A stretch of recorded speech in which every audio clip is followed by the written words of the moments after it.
आज या प्रधान केंद्र दिंडोरी येथे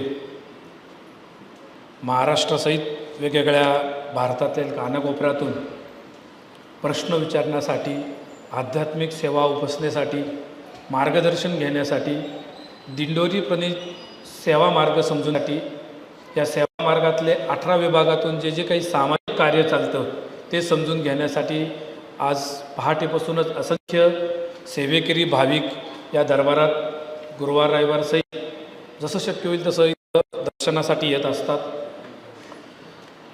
आज आश्विन शुद्ध पंचमी, ललिता पंचमी, अतिशय महत्त्वाचा दिवस आहे. नवरात्र सुरू आहे. या नवरात्रामध्ये आपल्या सेवा मार्गाच्या माता भगिनी प्रात्यक्षिक मांडणी करून भगवतीचं नवरात्र कसं साजरं करावं, भगवतीची अतिसामर्थ्यशाली अशी उपासना कशी करावी या संदर्भात प्रात्यक्षिकरित्या आपले जेवढे दिंडोरीपर्यंत केंद्र आहे त्या केंद्रामध्ये ही माहिती अतिशय सोप्या पद्धतीत मांडलेली असते. परमपूज्य गुरुमाऊलींच्या आशीर्वाद मार्गदर्शनाने हजारो आज अशा सेवेकरी माता भगिनी, लाखो जे दुःखित पीडितांना मार्गदर्शन करतात. त्यात आई भगवतीची सेवा, तिच्या आशीर्वादाशिवाय या संसारात पानसुद्धा हलू शकत नाही. सांसारिक आपल्याला जर सगळ्या सुखसुविधा पाहिजे असतील, आपल्या मनातली इच्छा पूर्ण करायच्या असतील तर आई भगवतीचा, आपल्या कुलदेवतेचा आशीर्वाद घेणं फार गरजेचं आहे. पण आपण बघतो हे जग, आपण आता या विज्ञानाच्या युगात आपण वावरतो. जगभरातल्या घडामोडी आपण समजून घेतो.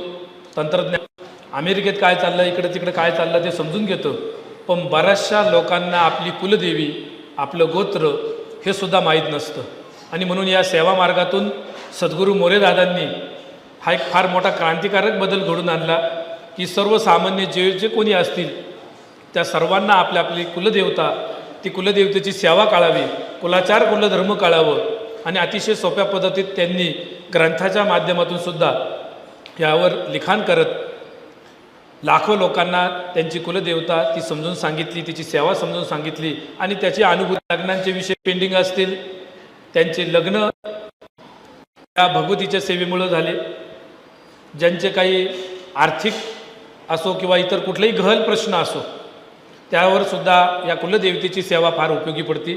आणि म्हणून कुलदेवताचा आशीर्वाद आपल्याला मिळण्यासाठी दुर्गा सप्तशती ग्रंथासहित आई भगवतीचा 99 जो मंत्र आहे, 9 अक्षरांचा, ओम ऐं ह्रीं क्लीं चामुंडाय विच्चे, हा मंत्राचा किमान 108 वेळा आपण जप करावा. कुलदेवतेचा आपल्याला आशीर्वाद भेटतो.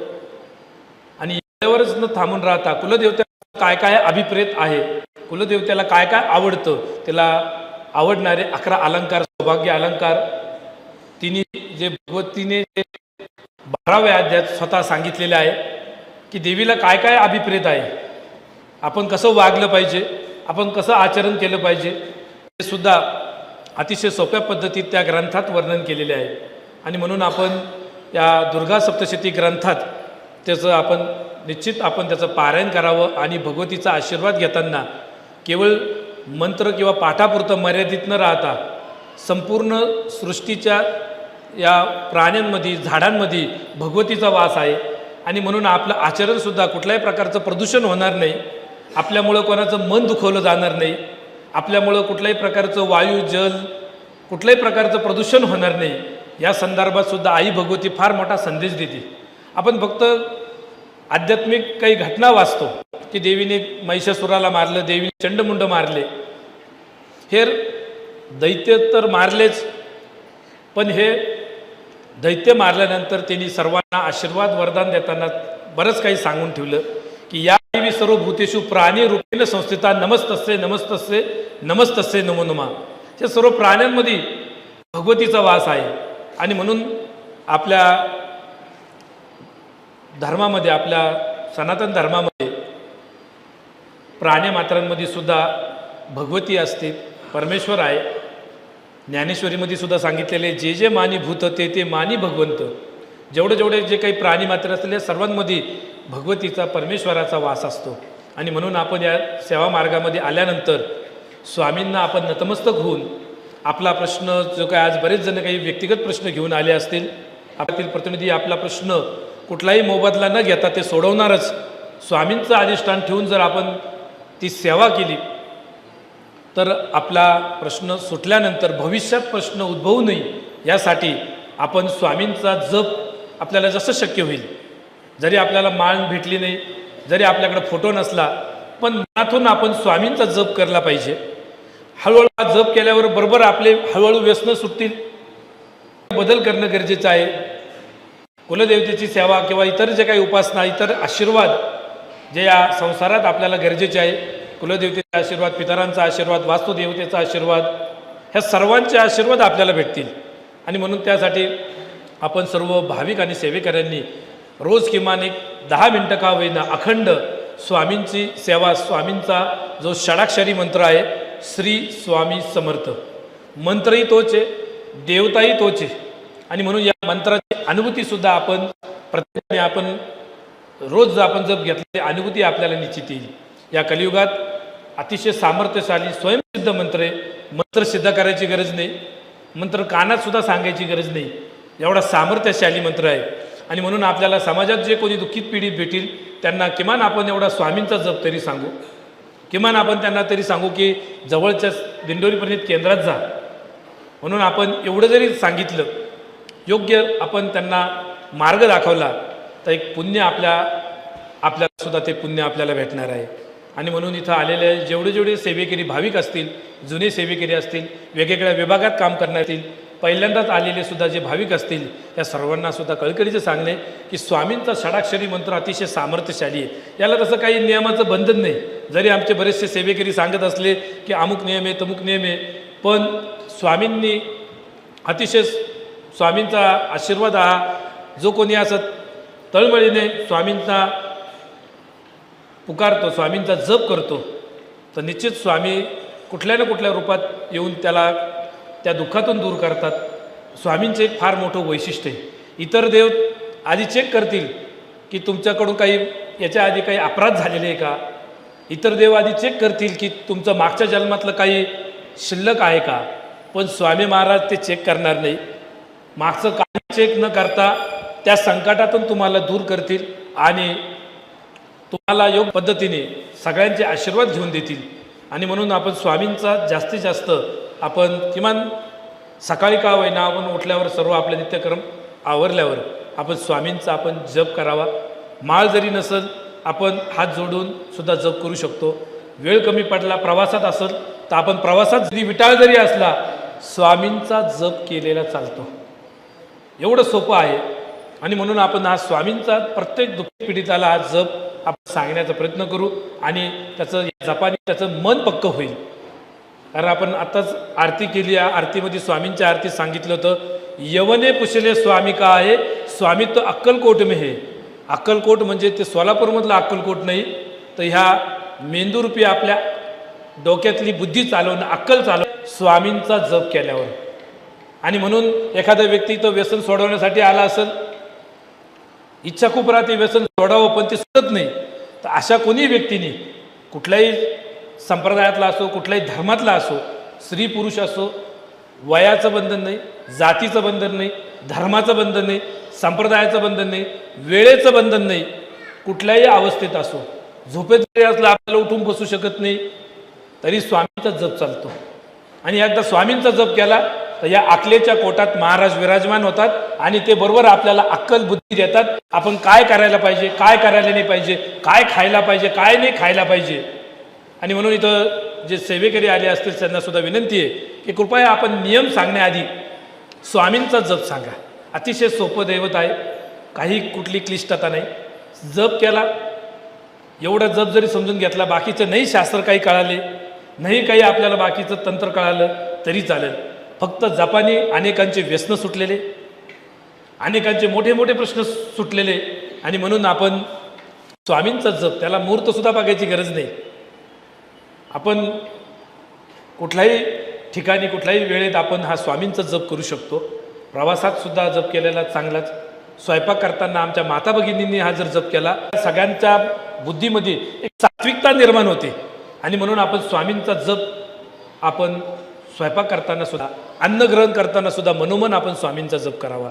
या जपाची आपण अनुभूती निश्चित आपल्याला 8 दिवसात आपल्याला त्याची चांगली अनुभूती खात्रीशीर येईल. आणि म्हणून एकदा जप झाला की अकलेच्या कोटातले महाराज जागृत झाले की मग आपल्याला हळूहळू व्यस्त सुटतील. काही आपण आपल्याकडून काही त्रुटी घडत असतील त्या त्रुटी महाराज आपल्याकडून बरोबर दुरुस्त करून घेतील आणि योग्य दिशेने आपली वाटचाल हळूहळू चालू होईल. मग हळूहळू आपण कुलदेवतेचा मान सन्मान करू, पितरांचा आशीर्वाद घेऊ. मागच्याच 15 वाड्यात आपण पितृ पक्ष आपण जे त्याच्यामध्ये पितरांची जेवढी शक्य होती तेवढी सेवा केली. पण या पितृपक्षात बरेच जण पिंड सेवा करण्यासाठी, दान धर्म करण्यासाठी बरेच जण प्रयत्न करत आपण बघतो की समाजामध्ये अनेक जण की पितृदोष दूर होण्यासाठी खूप आटापिटा करतात. त्र्यंबकेश्वरला नारायण नागबली असो किंवा अनेक ठिकाणी आपण आपल्या आपल्या श्रद्धेने आपण ते श्राद्धाचे किंवा वेगवेगळे विधी करतो. पण यात सर्वात महत्त्वाचं की जिवंत आईवडिलांची सेवा करणं हे सर्वात महत्त्वाचं आहे. जर जिवंत आईवडिलांची सेवा झाली नाही, नंतर तुम्ही किती पिंड पाडले उपयोग नाही. आणि म्हणून हा एक सर्वात मोठा संदेश आपल्या वारकरी संप्रदायासहित आपल्या बालसंस्कार विभागातून दिला जातो. मुलांना आधी मंत्र शिकवण्याच्या आधी त्यांना मातृदेवो भव, आईवडिलांचा सर्वप्रथम नमस्कार. गणपतीचा नमस्कार करण्याआधी आईवडिलांचा नमस्कार. कारण गणपती सुद्धा कुठलाही काम करताना आईवडिलांचा नमस्कार करतो. आणि म्हणून नुसतं गणपती मोदक घेऊन परीक्षा आली, दुर्वा घ्यायचे, मोदक घ्यायचे, गणपतीकडे जायचं, वैल लावायचं, तसं चालणार नाही. आधी आई वडिलांचा नमस्कार करा. गणपती चेक करेल. आणि नुसतं विद्यार्थ्यांसाठी नाही, आपण इथं जे जे ज्येष्ठ लोक असतील, उद्योग व्यवसाय शेतीसहित वेगवेगळे उद्योग धंदा वेगवेगळे कार्य करणारे असतील, कुठल्याही कार्यात विघ्न येऊ द्यायचं नसेल, मग ते शेती असो, उद्योग असो, व्यापार असो, कुठलंही कार्य असो, विघ्न येऊन द्यायचं नसेल, आई वडिलांचा नमस्कार करा. मग गणपतीची आराधना करा. मग हे बाकीचे सगळे देव काम करतील. म्हणून आपल्या मार्गातून हा सर्वात प्रथम संदेश प्रत्येक घरापर्यंत दिला जातो. प्रत्येक घरातले जे काही मुलं असतील, पालक असतील, त्यांना यावर मार्गदर्शन करताना बालसंस्काराच्या माध्यमातून ती पुढची पिढी निरोगी राहावी, निर्व्यसनी राहावी, यासाठी मार्गदर्शन बालसंस्कार विभागातून केलं जातं. म्हणून आपल्या मार्गात बालसंस्कार आणि आपल्या सरकारी संप्रदायाचा जो पहिला मंत्र तो सगळ्यांनी लक्षात ठेवला पाहिजे, मातृदेवो भव पितृदेवो भव. हे जर व्यवस्थित आशीर्वाद घेतले आई वडिलांचे तर निश्चित आपले पितर सुद्धा तृप्त होतात. आणि जर समजा दुर्दैवाने आपल्या पूर्वीच्या काळात काही आपल्या पिढीमध्ये काही एखाद्या आपल्या पूर्वजांचे काही इच्छा अपूर्ण असताना मृत्यू झाला असेल, कमी वयात मृत्यू झाला असेल, अपघाती मृत्यू झाला असेल, तर अशा पितरांना सुद्धा सद्गती देणं ही आपली नैतिक जबाबदारी. कारण त्यामुळे आपण ही सर्व परमेश्वराची सेवा करतोय. म्हणून आपण रोजच्या नित्यकर्मामध्ये गुरुमाऊलींनी, सद्गुरू मोरेदादांनी अतिशय सेवा अशी एक सेवा सांगितलेली आहे की जी कोणीही गरीब व्यक्ती करू शकतो. जगातल्या कुठल्याही कानाकोपऱ्यातून करता येते आणि इतकी पॉवरफुल सेवा आहे, पण त्याला खर्च लागत नाही. ते म्हणजे पंचमहायज्ञ. पंचमहायज्ञ हा आपल्या प्रत्येक सेवेकरी आणि भाविकांनी केला पाहिजे. पंचमहायज्ञ हा आपल्या भाविकांना व्यवस्थित समजून सांगा. नुसतं तुम्ही सांगू पंचमहायज्ञ करायचं आहे. पंचमहायज्ञ लोकांना सांगितलं, लोकांना वाटतं पंचमहायज्ञ पुरोहित बोलावं लागेल, यादी करावं लागेल, साहित्य आणावं लागेल, अशी मनात भीती होईल. आणि ती भीती दूर करायचं काम आपल्या सेवेकऱ्यांनी करावं. पंचमहायज्ञ हा जगातला एकमेव यज्ञ आहे की त्याच्यामध्ये मंत्रसुद्धा म्हणावं लागत नाही, पुरोहिताची गरज नाही. पंचमहायज्ञ म्हणजे 5 कृती. त्याच्यात पहिली कृती मुंग्याला चिमूटभर साखर, मंत्र म्हणायची गरज नाही. दुसरी कृती गाईला एक घासभर अन्न, हे रोज गाईला घासभर अन्न दिलं पाहिजे. तिसरी कृती लावा, तो कागद जाळा, आग तूप पोचलं. चौथी कृती दुपारी 12च्या दरम्यान कावळ्याला एक घासभर अन्न. पितृपक्षात आपण कावळ्याला नैवेद्य तर दाखवतोच, पण कोणी हळूहळू बरोबर चालवतील. आपण बाकीचं काही सांगण्याची गरज नाही.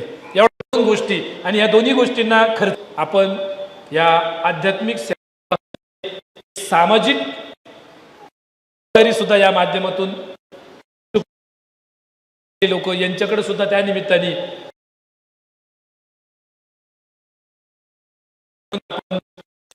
माध्यमातून जे काही ज्या ग्रामीण भागात मोठे मोठे साप्ताहिक केंद्र असतील या सर्व केंद्रातून हे सर्व उपक्रम सोप्या पद्धतीत कुठली फी दक्षिणा न घेता कुठली अपेक्षा सिद्धीची अपेक्षा सुद्धा न ठेवता आपण सर्व सेवकांनी हे कार्य हे विचार आपण पुढे नेला पाहिजे।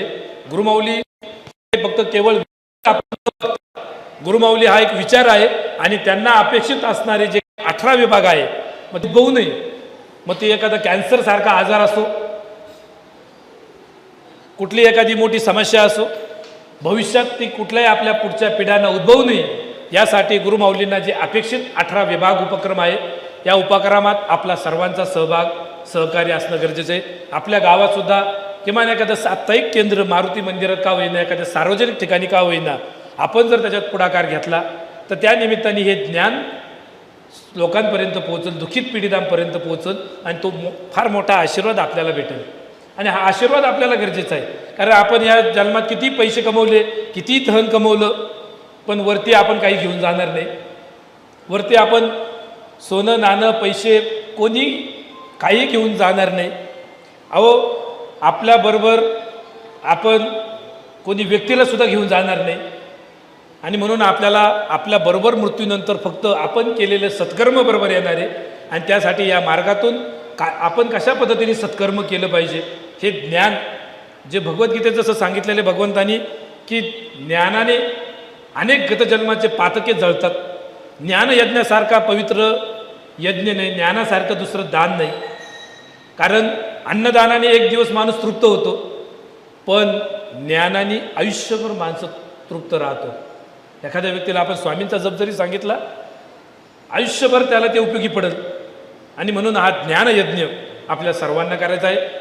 गुरुमाऊलींचा आशीर्वाद आपल्याला आहे, कारण त्यांना अपेक्षित कार्य केलं की आशीर्वाद मागण्याची गरज नाही, त्याच्यासाठी पदाची गरज नाही, त्याच्यासाठी परवानगीची गरज नाही, त्याच्यासाठी नारळ पाहिजे, त्यासाठी आम्हाला काहीतरी आशीर्वाद द्या मग आम्ही जातो असं म्हणण्याची गरज नाही। आपण सुरुवात करा, आपण कार्याला सुरुवात करा, आशीर्वाद आपल्याला शोधतील। ज्याप्रमाणे संत एकनाथ महाराजांनी काम केलं, त्यांनी कुठे हिमालयात जायची गरज पडली नाही त्यांनी दुःखी पीडितांना सोप्या पद्धतीत परमेश्वर समजून सांगितला। लोक नाव कोणी निंदा करो कोणी स्तुती करो, समाजामध्ये या प्रवृत्ती राहतात, नावं ठेवणं स्तुती करणं, पण या कुठल्याही गोष्टीकडे विचलित न होता त्यांनी आपलं आपलं काम केलं। तो परमात्मा ज्या भेटण्यासाठी लोक हिमालयात जातात, जो परमात्मा त्याला भेटण्यासाठी लोक अनेक ठिकाणी तपश्चर्या करतात, हजारो वर्ष तपश्चर्या करतात, तो परमात्मा त्या नाथांच्या घरी पाणी भरायला। फार मोठा हा आध्यात्मिक संदेश, हे रहस्य आपण समजून घेतलं पाहिजे। आणि म्हणून समाजात आपले कोणी निंदा करो स्तुती करो, किती दुःख येऊ, पण आपण हे स्वामींचं कार्य आपण सोडायचं नाही। व्यक्तिगत जीवनात दुःख येऊ, सुख येऊ नाही तर दुःख येऊ, स्वामींचे चरण सोडायचे नाही, विचलित व्हायचं नाही। जेवढं अपेक्षित असणारे हे काही 18 विभाग की ज्या 18 विभागातून ज्या वेगवेगळ्या प्रकारच्या समस्या जगभरात आज ज्या समस्या आहे, मग त्यात विवाहाची समस्या असो, आज आपले विवाहाचे सुद्धा इथं प्रतिनिधी आलेले, हे प्रतिनिधी कुठली अपेक्षा विवाहाची नोंदणी करून विवाहासाठी सेवा कशी केली पाहिजे, विवाहात अडचणी येत असतील तर आईपासून तर विवाह मंत्र असो, उसाचं पूजन कसं करायचं हे असो, अतिशय सोप्या पद्धतीत तुम्हाला समजून सांगतील। अपेक्षित स्थळं सुद्धा जे सात्विक स्थळ, जे हजारो आपले जे 10,000 जे केंद्र आहे त्या केंद्रांवर नोंदलेले आपले सेवेकरी सात्विक स्थळ, ते तुम्हाला इथं प्रत्येक ठिकाणी आपल्या जवळचे केंद्र सुद्धा ते आपल्या विवाह प्रतिनिधीकडं ते स्थळं बघायला भेटतील।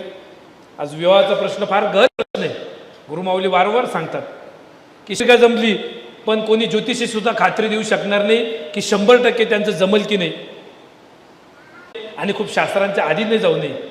शास्त्रांचा सरासरी आपण एक अंदाज घेण्यासाठी, जसं आपण हवामान खात्याचा अंदाज घेतो, पाऊस पडण्याची शक्यता आहे, पण पडेलच गॅरंटी देत नाही. तसं ज्योतिषसुद्धा जे आहे की ती खात्री असं देऊ शकत नाही, पण ते सांगतं की काहीतरी संकट येणार आहे, पण सेवा केली संकट टळू शकतं. आणि म्हणून आपल्या दैनंदिन जीवनात आपल्याला कुठल्याही नवग्रहांच्या कुठलाही बाधा पिढा होऊ नये किंवा पत्रिकेचा कुठलाही आपल्याला खूप खोलात बघायचं नसो, सारवणं असो, गाव असंख्य अशा गोष्टी होत्या. शाकंभरी नवरा पण फक्त पूजा करत बसलो, त्याच्या मागचं विज्ञान, त्याच्या मागचं पूर्वजांचं सूचित आपण समजून घेत नाही. आपण दिवाळीला आता सुद्धा सुरुवात होताना अश्विन कृष्ण द्वादशी वसुबारस, या वसुबारसला दिवाळीची सुरुवात होती आणि गाई वासराचे पूजन करून आपण सुरुवात करतो. नुसतं पूजन करून चालणार आहे का? जगातून काम करणारे सेवेकरी आहे, यांनी सुद्धा की आपण हे ज्ञान स्वामींमुळं भेटलं, आपल्या गुरूंमुळं, गुरुमाऊलींमुळं आपण हे ज्ञान समजून घेतलं. आपण जन्मता ज्ञान घेऊन आलेलो नाही, आपण कपडेसुद्धा घेऊन आलेलो नाही. मग हे सगळं ज्ञान, याचे सगळे अधिकार, याचे सगळं काय जे असत ते महाराज माऊलींकडे आहे. आणि म्हणून आपण एक सामान्य सेवेकरी आहे, पण गुरुमाऊली महाराजांच्या आशीर्वादाने आपण ज्यांना जे समोरच्या दुःखित पीडितांना जी सेवा देणारे त्यांचं काम स्वामी महाराज करणारे, ही आपण भाव. आणि महाराष्ट्राच्या बाहेर जगभरात या गोष्टींची फार गरज आहे की आपण बघतोय की जगभरात आज हे सगळं युद्धजन्य परिस्थिती निर्माण झालेली आहे, अनेक संकट निर्माण झालेले, जातीवरून भांडणं आहे, पाण्यावरून भांडणं आहे, जागेवरून भांडणं आहे. आणि हे सर्व भांडणं, हे सर्व समस्या सोडवण्यासाठी या मार्गातून वेळोवेळी गुरुमाऊलींनी लक्षचंडी, कोटीचंडी, अब्जचंडीची जी आता आपण जी सेवा करतोय, या सेवेमध्ये आपण वेळोवेळी जसं शक्य होईल या सेवेमध्ये सुद्धा आपण वेळोवेळी सहभागी होऊ. आणि भविष्यात हे सर्व हे जे प्रदूषण असतील, युद्ध असतील, समस्या असतील, वाद असतील, हे सर्व थांबण्यासाठी आपल्या पुढच्या पिढ्यांना एक चांगलं वातावरणात ते एक पुढच्या पिढीसाठी एक चांगलं वातावरण असणं गरजेचं आहे.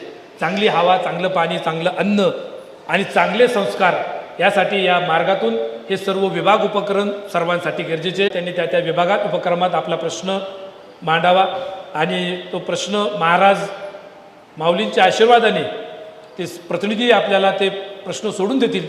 निमित्त जरी ते प्रतिनिधी असले, पण इथं जी जागा आहे, जी ऊर्जा आहे, ती स्वामींची आहे, माऊलींची आहे.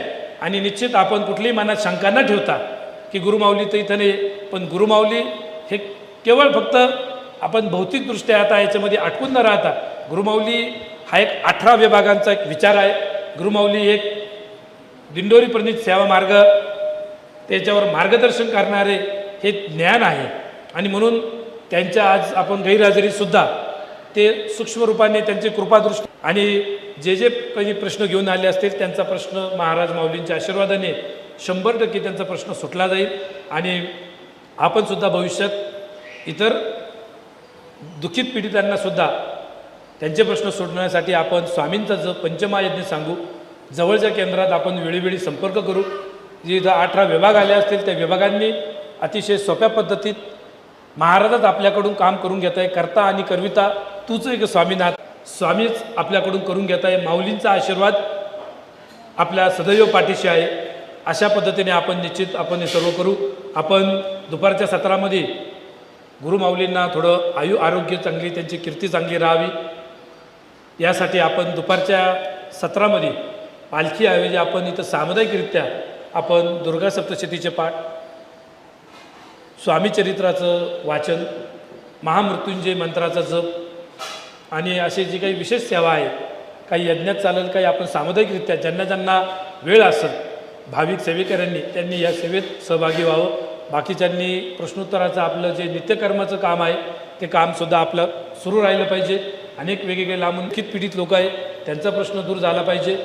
आज प्रत्येक शेवटी भौतिकदृष्ट्या प्रत्येकाला बंधने येतात, तसं गुरुमाऊलींनासुद्धा शेवटी या भौतिक गोष्टींचे काही बंधनं आहे.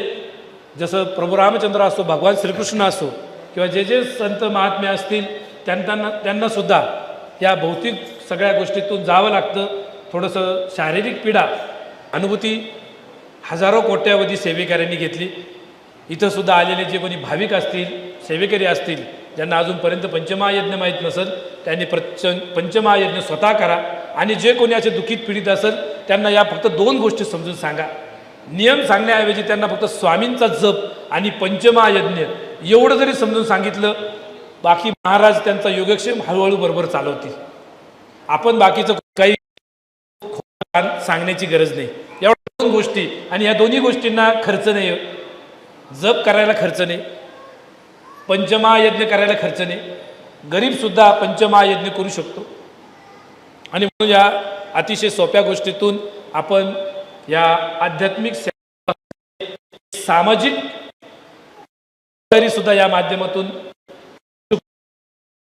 लोक यांच्याकडे सुद्धा त्या निमित्ताने आपल्या या निमित्ताने आणि म्हणून माध्यमातून जे काही ज्या ग्रामीण भागात मोठे मोठे साप्ताहिक केंद्र असतील, या सर्व केंद्रातून हे सर्व उपक्रम सोप्या पद्धतीत, कुठली फी दक्षिणा न घेता, कुठली अपेक्षा सिद्धीची अपेक्षा सुद्धा न ठेवता आपण सर्व सेवकांनी हे कार्य, हे विचार आपण पुढे नेला पाहिजे.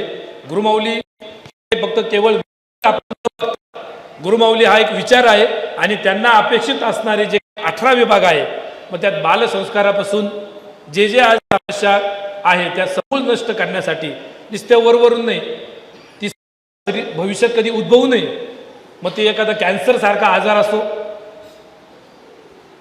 कुठली एखादी मोठी समस्या असो, भविष्यात ती कुठल्याही आपल्या पुढच्या पिढ्यांना उद्भवू नये यासाठी गुरुमाऊलींना जे अपेक्षित 18 विभाग उपक्रम आहे, या उपक्रमात आपला सर्वांचा सहभाग सहकार्य असणं गरजेचं आहे. आपल्या गावात सुद्धा किमान एखादं साप्ताहिक केंद्र मारुती मंदिरात का होईना, एखाद्या सार्वजनिक ठिकाणी का होईना, आपण जर त्याच्यात पुढाकार घेतला तर त्या निमित्ताने हे ज्ञान लोकांपर्यंत पोहोचल, दुःखित पीडितांपर्यंत पोहोचल आणि तो फार मोठा आशीर्वाद आपल्याला भेटेल. आणि हा आशीर्वाद आपल्याला गरजेचा आहे. कारण आपण या जन्मात किती पैसे कमवले, किती धन कमवलं, पण वरती आपण काही घेऊन जाणार नाही. वरती आपण सोनं नाणं पैसे कोणी काही घेऊन जाणार नाही. अहो, आपल्याबरोबर आपण कोणी व्यक्तीला सुद्धा घेऊन जाणार नाही. आणि म्हणून आपल्याला आपल्याबरोबर मृत्यूनंतर फक्त आपण केलेले सत्कर्म बरोबर येणार आहे. आणि त्यासाठी या मार्गातून आपण कशा पद्धतीने सत्कर्म केलं पाहिजे हे ज्ञान, जे भगवद्गीतेत जसं सांगितलेले भगवंतांनी की ज्ञानाने अनेक गतजन्माचे पातके जळतात.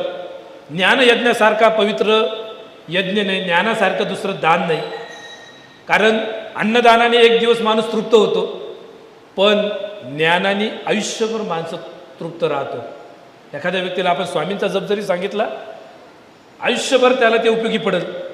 आणि म्हणून हा ज्ञानयज्ञ आपल्या सर्वांना करायचा आहे. गुरुमाऊलींचा आशीर्वाद आपल्याला आहे, कारण त्यांना अपेक्षित कार्य केलं की आशीर्वाद मागण्याची गरज नाही, त्याच्यासाठी पदाची गरज नाही, त्याच्यासाठी परवानगीची गरज नाही, त्याच्यासाठी नारळ पाहिजे, त्यासाठी आम्हाला काहीतरी आशीर्वाद द्या मग आम्ही जातो असं म्हणण्याची गरज नाही.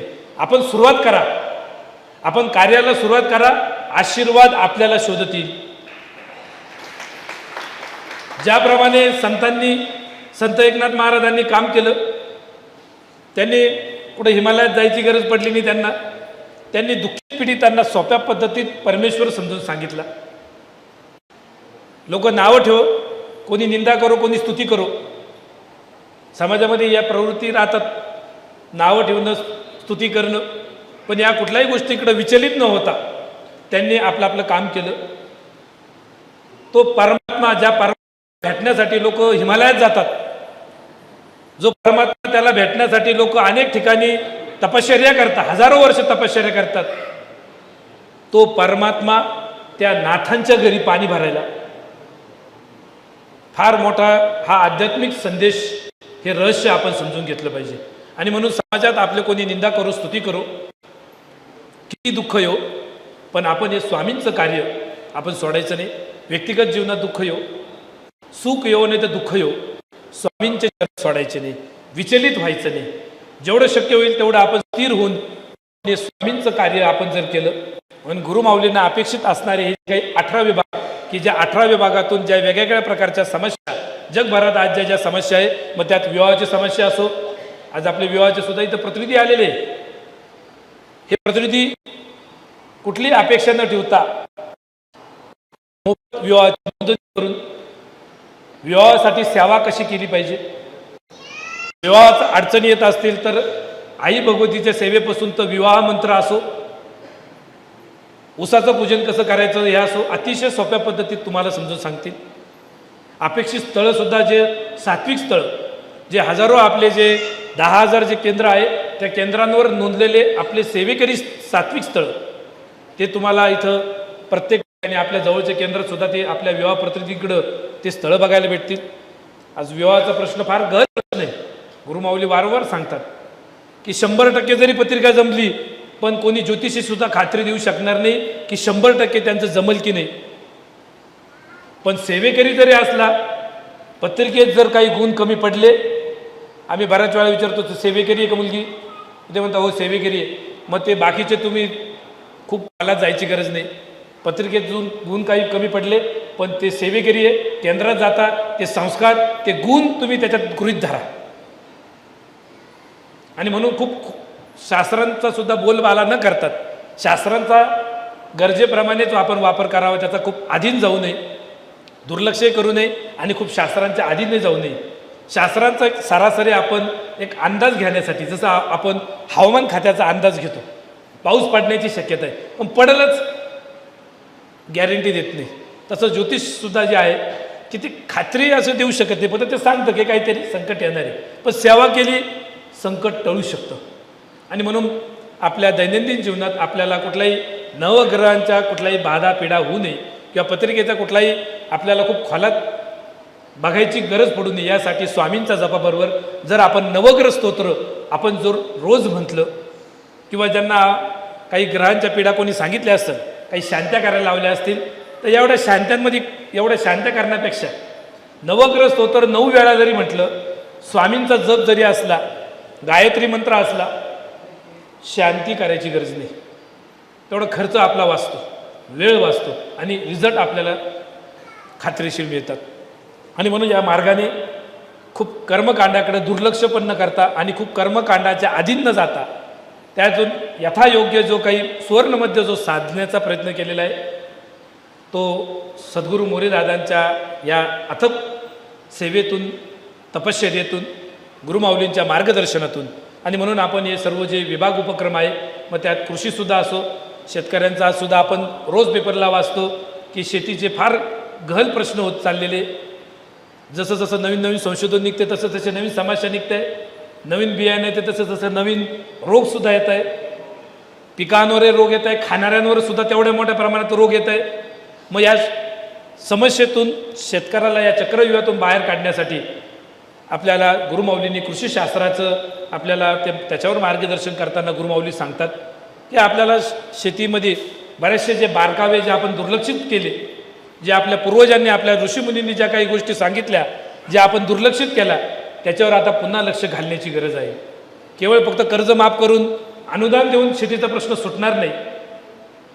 तर शेतीचा प्रश्न सुटण्यासाठी शेतकऱ्याने ज्या शेतकऱ्याकडून ज्या त्रुटी झाल्या, त्याच्यामध्ये चूक नंबर 1, शेतकऱ्यांनी गायी विकून टाकल्या, काहींनी खाटकाला गायी विकल्या. अजूनही बऱ्याच ठिकाणी गायी विकायचा प्रकार चालू आहे आणि यामुळं शेतकरी फार गोत्यामध्ये येऊन गेलेला आहे. आणि म्हणून परत किमान एक तरी देशी गाय शेतकऱ्याकडे पाहिजे, त्याशिवाय शेती वाचणार नाही. गायीशिवाय शेती अपूर्ण आहे, गायीशिवाय आरोग्य अपूर्ण आहे आणि गायीशिवाय अध्यात्म अपूर्ण आहे. तिन्ही गोष्टी आपल्याला जर साध्य करायच्या असेल, गायीशिवाय पर्याय नाही. गायी हा फार मोठा विषय, त्याच्यावर 7 दिवस जरी बोललं तरी कमी आहे. पण आपल्याला वेळेअभावी हे थोडक्यात समजून घेताना की आमच्या शेतकऱ्यांनी ती चूक आता परत पुन्हा दुरुस्त करावी. किमान एक देशी गाय आपल्याकडे असावी.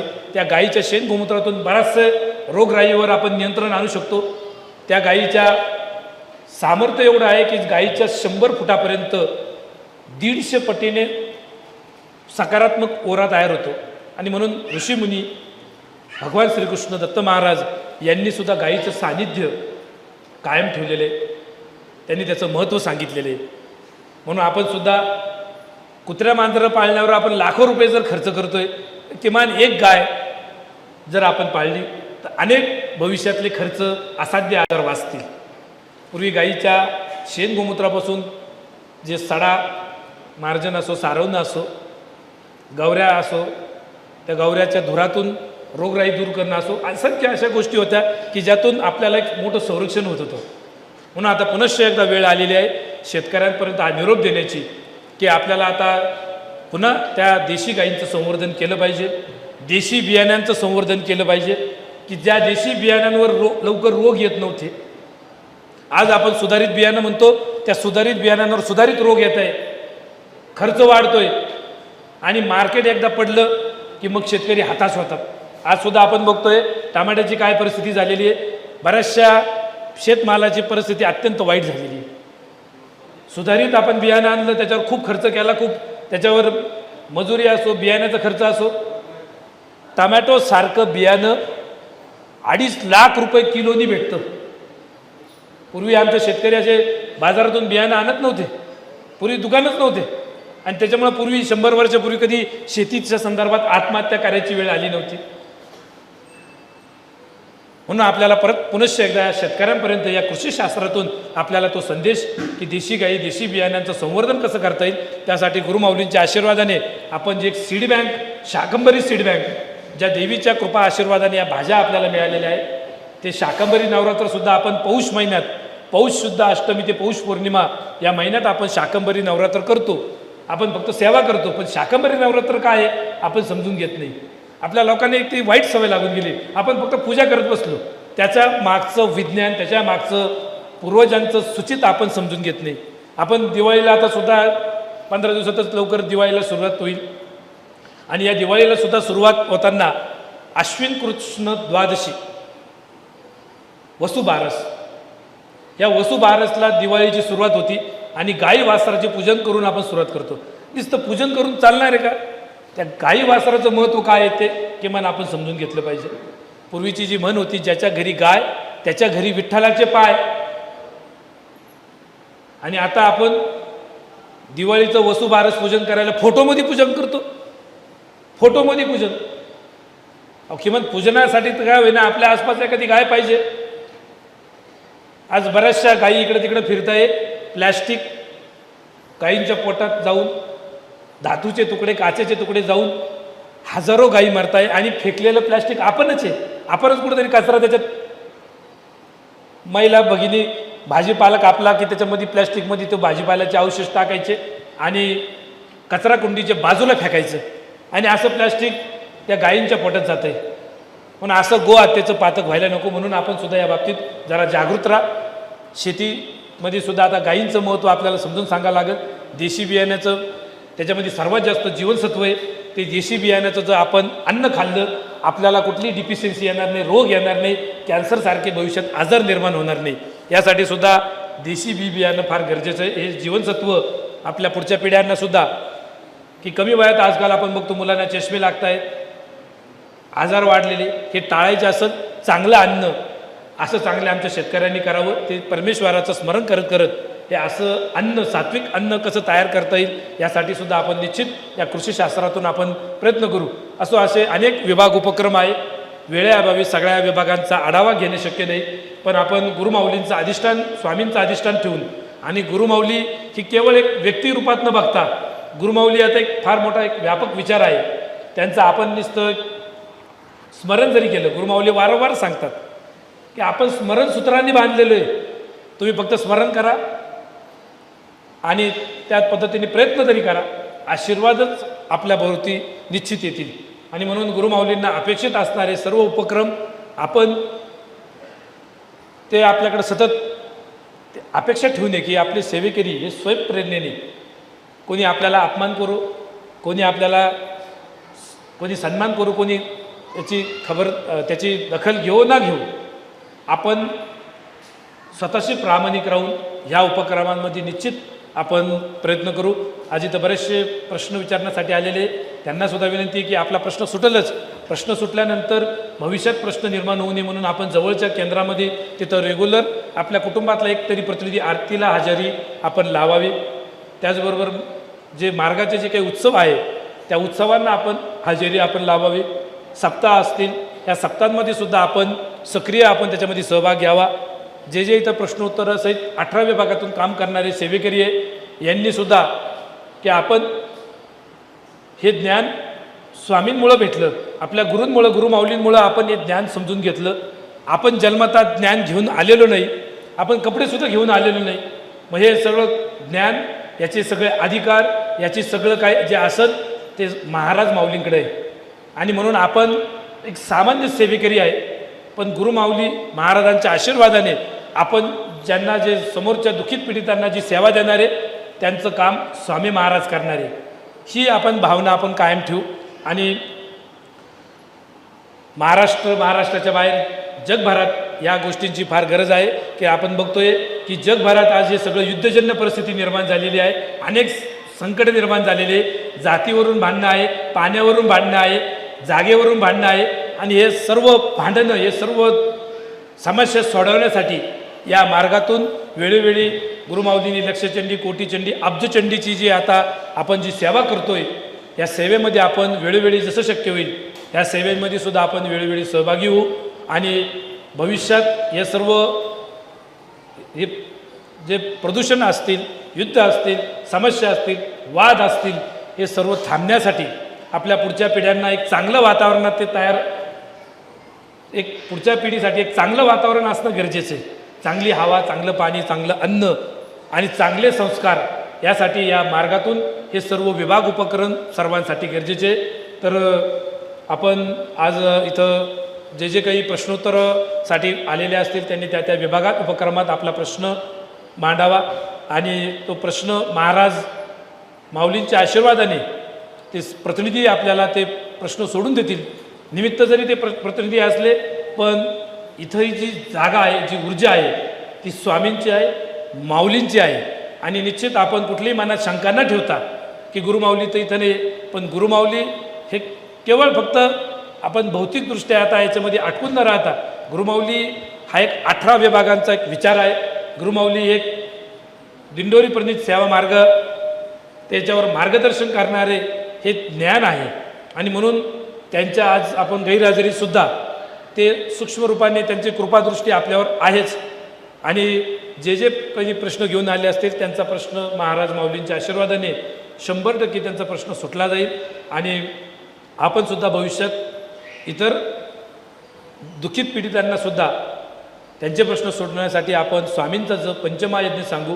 जवळच्या केंद्रात आपण वेळोवेळी संपर्क करू. जे इथं 18 विभाग आले असतील त्या विभागांनी अतिशय सोप्या पद्धतीत महाराजात आपल्याकडून काम करून घेत आहे. करता आणि करविता तूच एक स्वामीनाथा, या भावनेने आपण काम करू. आणि कुठलाही अहंकार, गर्वपणा न करता स्वामीच आपल्याकडून करून घेत आहे. माऊलींचा आशीर्वाद आपल्या सदैव पाठीशी आहे. अशा पद्धतीने आपण निश्चित आपण हे सर्व करू. आपण दुपारच्या सत्रामध्ये गुरुमाऊलींना थोडं आरोग्य चांगली, त्यांची कीर्ती चांगली राहावी, यासाठी आपण दुपारच्या सत्रामध्ये पालखीऐवजी आपण इथं सामुदायिकरित्या आपण दुर्गा सप्तशतीचे पाठ, स्वामीचरित्राचं वाचन, महामृत्युंजय मंत्राचा जप आणि अशी जी काही विशेष सेवा आहे, काही यज्ञात चालेल, काही आपण सामुदायिकरित्या ज्यांना ज्यांना वेळ असेल भाविक सेवेकऱ्यांनी त्यांनी या सेवेत सहभागी व्हावं. बाकीच्यांनी प्रश्नोत्तराचं आपलं जे नित्यकर्माचं काम आहे ते कामसुद्धा आपलं सुरू राहिलं पाहिजे. अनेक वेगवेगळे लांबून आलेले दुःखित पीडित लोक आहे, त्यांचा प्रश्न दूर झाला पाहिजे. आज प्रत्येक शेवटी भौतिकदृष्ट्या प्रत्येकाला बंधने येतात, तसं गुरुमाऊलींनासुद्धा शेवटी या भौतिक गोष्टींचे काही बंधनं आहे. जसं प्रभू रामचंद्र असो, भगवान श्रीकृष्ण असो किंवा जे जे संत महात्मे असतील त्यांनासुद्धा या भौतिक सगळ्या गोष्टीतून जावं लागतं. थोडंसं शारीरिक पीडा या त्रासातून जावं लागतं. म्हणून आपण सुद्धा सेवेकऱ्यांनी विचलित न होता त्यांच्यासाठी आपण ही सेवा करू. मी झालेली सेवा महाराज माऊलींच्या चरणी रुजू करतो. श्री स्वामी समर्थ.